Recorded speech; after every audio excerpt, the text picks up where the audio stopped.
Okay students, तो आज का हमारा टॉपिक रहेगा दैट इज़ साइंटिफिक नेम्स और बाइनोमियल नोमेनक्लेचर। तो सबसे पहले हमें ये समझना है, अगर सिंपल वर्ड में समझे कि बाइनोमियल नोमेनक्लेचर साइंटिफिक नेम्स होते कौन से हैं। तो अगर हम बात करें साइंटिफिक नेम्स की, तो these are the universal names, मतलब ऐसे नाम जो पूरी दुनिया के अंदर एक ही नाम से जाने जाएंगे। यहाँ पे किसी भी तरह की कोई भी कन्फ्यूज़न नहीं होगी। ऐसे नाम को हम बोलते हैं साइंटिफिक नेम्स और the binomial nomenclatures means binomial names means ऐसे नाम जिनमें दो शब्द आएंगे।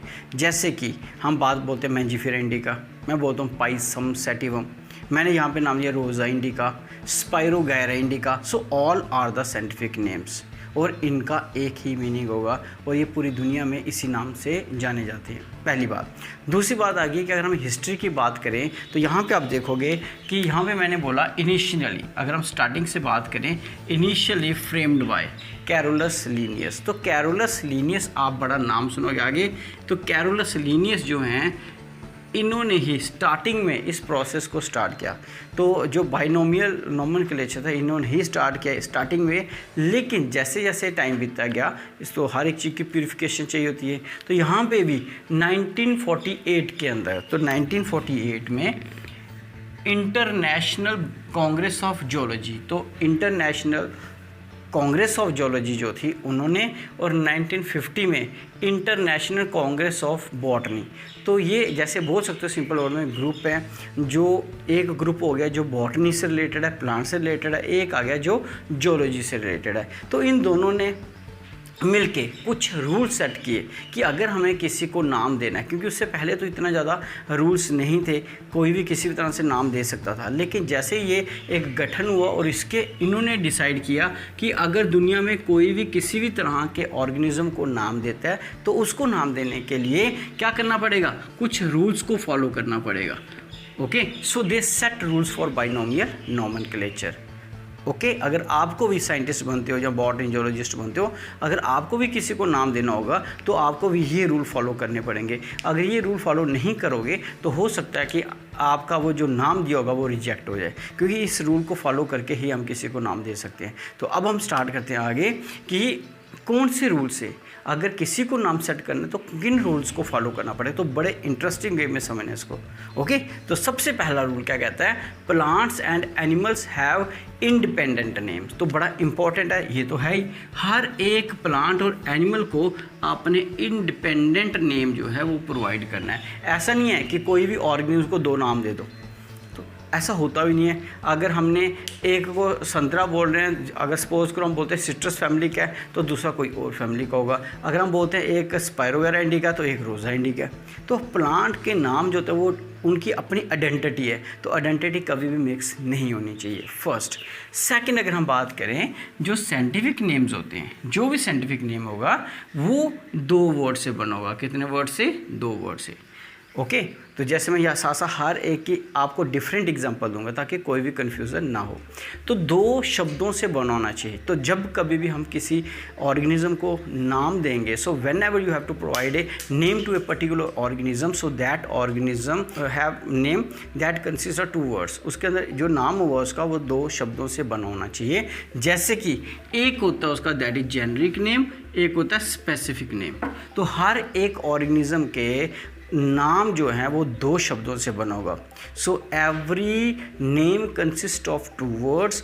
For one name is the generic name and second name is the specific name. जो जेनरिक नेम है उसको जीनस बोलते हैं और जो स्पेसिफिक नेम है उसको स्पीसीज बोलते हैं। तो ये भी आगे आपको समझ आएगी क्या होता है आस्ते आस्ते जैसे बढ़ेंगे। फिर से एग्जांपल दे रहा हूँ, जैसे कि मैंने बोला स्पाइरोगैरा इंडिका, ये एक ही है, और ये स्पाइरोगैरा इंडिका आपने 10th में पढ़ा होगा जिसके अंदर फ्रेगमेंटेशन पढ़ी थी आपने, वो ये वही स्पाइरोगैरा है। तो इस स्पाइरोगैरा के दो नाम हैं, स्पाइरोगैरा इंडिका। इसका मतलब मैंने जो बताया प्रूफ कर दिया कि हर एक नाम के दो अक्षर होंगे, दो वर्ड होंगे, तो वो आपके सामने आ गया। अब दूसरा, genus is common to all species and a specific name is based on the specific और fixed characters।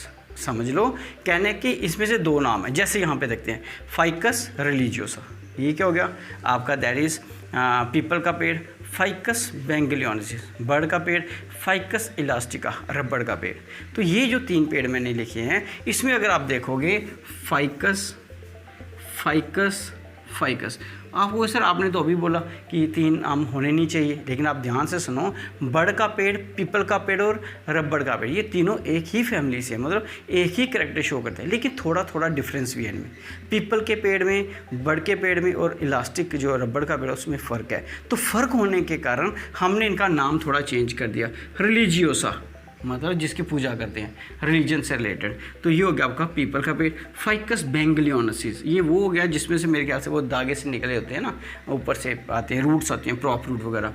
और इलास्टिका, ये इसका जो पत्ता होता है वो पूरा रबड़ की तरह लगता है, लेकिन है तीनों एक ही, लेकिन कुछ फीचर चेंज होने के कारण हमने इनका जिनस सेम रखा, स्पीसीज चेंज कर दिया। तो जीनस सेम रखने का मतलब कि ये तीनों एक ही फैमिली से हैं, और स्पीसीज चेंज करने का मतलब इनके कुछ स्पेसिफिक कैरेक्टर हैं जो डिफर करते हैं। So this is the second point.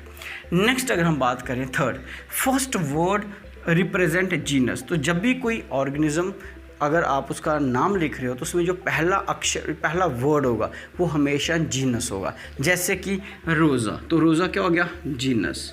और इंडिका स्पीसीज, तो उसका जो पहला वर्ड होगा वो होगा जीनस, और जो सेकंड होगा वो होगा दैट इज स्पीसीज। मेरे ख्याल से समझ आ गया होगा। अब जितने भी अभी तक आपने पढ़े हैं साथ से इनको रिवाइज भी करो, कि फर्स्ट टाइम नाम सुन रहे हो इनको बाद में रिपीट भी करना है, लर्न भी करना है। तो हमेशा पहला जो वर्ड होगा वो जीनस होगा, जो सेकंड होगा वो स्पीसीज होगा। तो यहाँ पे बताओ स्पीसीज कौन सा है, ये क्या है, दिस इज जीनस, ये क्या है स्पीसीज, ये क्या है जीनस, ये क्या है स्पीसीज, ये क्या है जीनस, ये क्या है स्पीसीज। ओके, यहाँ पे जीनस कौन सा है ये, और स्पीसीज कौन सा है ये। तो आपकी रिवीजन भी होगी कि जीनस और स्पीसीज दोनों ही हमारे वर्ड है, एक पहला और एक दूसरा। अब बात करते हैं genus has its first letter capital. जब कभी भी आप किसी जिन्नस को लिखते हो तो ये गलती मत करना, उसको हमेशा क्या करना है, कैपिटल। यहाँ पे कहीं पे भी देख लो, हमने हर एक को क्या किया, फर्स्ट को कैपिटल किया हुआ है, हमेशा फर्स्ट को कैपिटल करना, कहीं पे भी देख लो। तो जो फर्स्ट आप अल्फ़ाबेट लिखते हो किसका, दैट इज़ जिन्नस का, वो हमेशा कैपिटल होना चाहिए। और जब भी स्पीसीज को रिप्रेजेंट करते हो, फर्स्ट वर्ड ऑफ स्पीसीज वो क्या होना चाहिए, स्मॉल होना चाहिए। यहाँ पे देख लो सारे के सारे क्या स्मॉल। तो जब कभी भी नाम लिखते हो तो उसमें, और जैसे मैं यहाँ पे बोलता हूँ आपको पैंथेरा टिग्रिस, पी का कैपिटल आ गया, टी स्मॉल आ गया, तो ये ध्यान रखना है, हमेशा ही ऐसा होना चाहिए। नेक्स्ट अगर हम बात करें कि इसके बाद जो ड्राइव फ्रॉम लेटिन्स, ये हमेशा कहाँ से हमने ड्राइव करना है, लेटिन जो है एक डेड लैंग्वेज है। तो डेड लैंग्वेज लेने का मतलब होता है कि यहाँ पे जो शब्द अक्षर निकलते हैं उनका मीनिंग पूरी दुनिया में एक ही होगा, उसके दो मीनिंग नहीं होते हैं, इसलिए हम इनसे ये वर्ड लेते हैं। So Latin, Greek, these are the dead languages. तो यहाँ से जो अक्षर निकलेंगे, वर्ड मिलेंगे, उनका पूरी दुनिया में एक ही मीनिंग होगा, इसलिए हम यहाँ से ये वर्ड लेते हैं। नेक्स्ट आ गया, इसके बाद यहाँ पे कुछ पॉइंट मैं लिख देता हूँ जो यहाँ पे नहीं लिखे हुए हैं। ये जो होते हैं हमेशा क्या करना है आपको, जब भी आपको जिन्नस और स्पीसीज को लेना है तो इनके जो वर्ड है 3 to 12 होना चाहिए, यानी कि कम से कम उनके अंदर 3 वर्ड होने चाहिए। जैसे मैंने बोला फाइकस, FICUS, FICUS 5 हो गए। मैं यहाँ पे लिखता हूँ, जैसे ये एग्जाम्पल लेते हैं पैंथेरा, 1 2 3 4 5 6 7 8, ये हो गया 8। और यहाँ पे टिग्रिस 1 2 3 4 5 6। अब देखो हमने जीनस भी क्या है 8, तो 8 कहाँ फॉल करता है, 3 and 12 के बीच में, और 6 भी कहाँ फॉल करता है, 3 और 12 के बीच में। जब भी आप किसी को नाम देते हो तो उनके जो टोटल वर्ड होगा उसके अंदर अल्फ़ाबेट्स होंगे वो कितने होने चाहिए, उनके 3 एटलीस्ट और मैक्सिमम 12, इससे ऊपर नहीं होना चाहिए और 3 से नीचे। तो हमेशा ज़्यादा रखना है, जब भी आप इनको लिखते हो तो 3 से 12 के बीच में ही होने चाहिए, इनसे ज़्यादा कभी नहीं होना चाहिए। यहाँ पे बेंगलोंसी देखो लंबा दिख रहा है, 1 2 3 4 5 6 7 8 9 10 11, तो 11 है, 12 भी नहीं है। इट मीन्स ये कभी भी एक्सीड नहीं करेंगे 12 को। अगर कहीं पर आपको एक्सीड दिखता है तो आप ये बता सकते हो नोटिस करके कि ये नाम गलत है, क्योंकि 12 से आगे चला गया, तो ये 12 से आगे नहीं होना चाहिए, ये भी इसके अंदर आपको ध्यान रखना है। नेक्स्ट आ गया, the name of author should be written after specific name. तो अगर आप किसी ऑथर का नाम लिख रहे हो, क्योंकि बड़े सारे लोगों को शौक होता है कि अगर मैंने इसको आइडेंटिफाई किया है तो मेरा नाम भी बीच में आना चाहिए, तो ऐसे केसेस में आपने 2 नाम तो देने ही हैं, जिन्नस और स्पीसीज, लेकिन साथ साथ ऑथर का नाम स्पीसीज के बाद दे सकते हो। जैसे यहाँ पे मैंने लिखा है होमो सैपियन इंसान हो गए।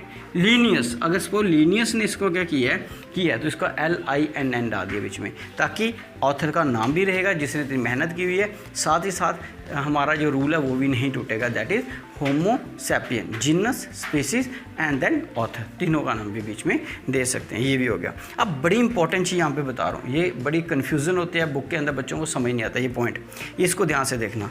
कहते हैं कि जब कभी भी हमारे पास एक ही स्पीसीज़ है, जैसे मैंने ऊपर भी बताई एक ही स्पीसीज़ है, उसमें बहुत सारे अलग अलग तरह के प्लांट है, तो हमें क्या करना है? तो जैसे मैंने बोला फाइकस रिलीजियोसा, फाइकस बेंगलियोनेसिस, अब दोनों में देखो फाइकस है, तो ये क्या होगा? सेम। और ये दोनों क्या हैं? डिफरेंट। मतलब जीनस सेम है और स्पीसीज डिफरेंट। इसका मतलब क्या हुआ? इसका मतलब हुआ कि ये जो ऑर्गेनिज्म है ये कुछ करैक्टर इनके सेम है, मतलब इनका जो जनरल करैक्टर्स हैं वो सेम है, इनके स्पेसिफिक करैक्टर जो हैं वो डिफरेंट है। फिर से सुनो, जब कभी भी किसी के जनरल करैक्टर सेम हो, जीनस सेम हो, हम बोलते हैं उसके करैक्टर, जनरल करैक्टर सेम है। लेकिन अगर उसके स्पेसिफिक जो स्पीसीज़ है वो अलग है, इट मीन्स उसके स्पेसिफिक करैक्टर्स अलग होंगे। आया तक समझ? अब बात करेंगे, यहाँ पे मैंने लिखा है रोज़ा इंडिका और स्पैरोगा इंडिका। अब यहाँ पे फ़र्क देखो, यहाँ पे क्या है? जिन्नस क्या है? यहाँ पे जिन्नस आपको डिफरेंट दिख रहा है, लेकिन यहाँ पे स्पीसीज़ क्या है? सेम है। अब यहाँ पे क्या होगा? ये थोड़ा सा डिफरेंट हो गया। जिन्नस अगर किसी का डिफरेंट है और स्पेसिफिक सेम है, इसका मतलब इनमें कोई भी सिमिलरिटी नहीं है। आपको क्या सर क्यों? यहाँ पे इंडिका क्यों लिखे? मतलब अगर किसी के जनरल करैक्टर ही सेम नहीं है किसी भी ऑर्गेनिज्म के, तो उसके स्पेसिफिक कैसे सेम होंगे? आया समझ? कहने का मतलब ये जो प्लांट है रोज़ा इंडिका, ये है गुलाब का फूल, ये फ्लावरिंग प्लांट है, आपने देखा होगा। और स्पाइरोगेरा इंडिका क्या है? ये एल्गी है, ये भी प्लांट है लेकिन एल्गी है, और एल्गी और फ्लावरिंग प्लांट में कोई तालमेल नहीं है, ये माइक्रोस्कोपिक है, और ये आप देख सकते हो, आप आंखों से देख सकते हो इनको।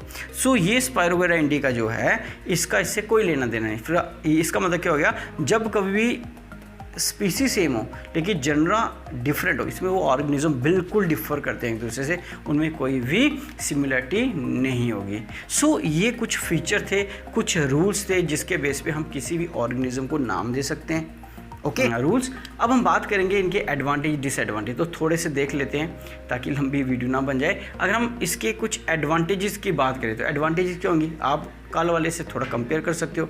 एडवांटेज ये है कि ये जो हमारा नॉमेनक्लेचर है यूनिवर्सल है, पूरी दुनिया के अंदर इसका कोई भी कन्फ्यूज़न नहीं होगा, पहली बात। दूसरा एडवांटेज ये है कि ये जो बनाए जाते हैं ये भी बड़े एक रूल एंड रेगुलेशन से बनाए जाते हैं, तो जब रूल एंड रेगुलेशन से बनाए जाएँ तो हर एक कंट्री इसको बड़े आराम से मान लेती है, फॉलो करती है। ठीक है। तीसरा गया इस केस में, जहाँ पे अगर इंडिया में उसको उसी नाम से जाना जाता है तो फॉरेन में किसी और कंट्री में भी सेम नाम से ही जाना जाएगा, तो ये भी इसका एक बोल सकते हो बेनिफिट है इसका। ठीक है, लेकिन अब बेनिफिट है तो इसके कुछ ना कुछ लॉसेस भी होंगे, जहाँ डिसएडवांटेजेस भी होंगे। तो डिसएडवांटेज का क्या है कि इसमें जो नाम ज़्यादातर हैं वो क्या होते हैं, हम बचपन से नहीं जानते, और जब हम इनको पढ़ते हैं तो ये बड़े ही टफ़, जहाँ इनको प्रोनाउंस करना थोड़ा सा मुश्किल होता है। ये एक हमारे लिए प्रॉब्लम है, क्योंकि अगर आप दादा दादी की बात करो, मैं दादा दादी को बोलते हो आम, और उसको आप बोलते हो मैंजीफेरा इंडिका, वो बोलते हैं सफेदा, बोलो यूकलिप्टस, वो बेचारे बोलते हैं पीपल, कितना आराम से बोल सकते हैं लोकल। लेकिन पीपल की अगर उनको बोलना पड़े फाइकस बेंगलियोनेसिस या फाइकस रिलीजियोसा तो कितना मुश्किल हो जाएगा। ओके, सो ये थोड़े उतने आसान या प्रोनाउंस करना आसान नहीं होते हैं। तो होप करूँगा कि आपको ये जो टॉपिक है बड़े आराम से समझ आ गया होगा। तो अगर समझ आता है तो आप इसको लाइक, शेयर और आगे सब्सक्राइब जरूर करें। हाँ, थैंक यू।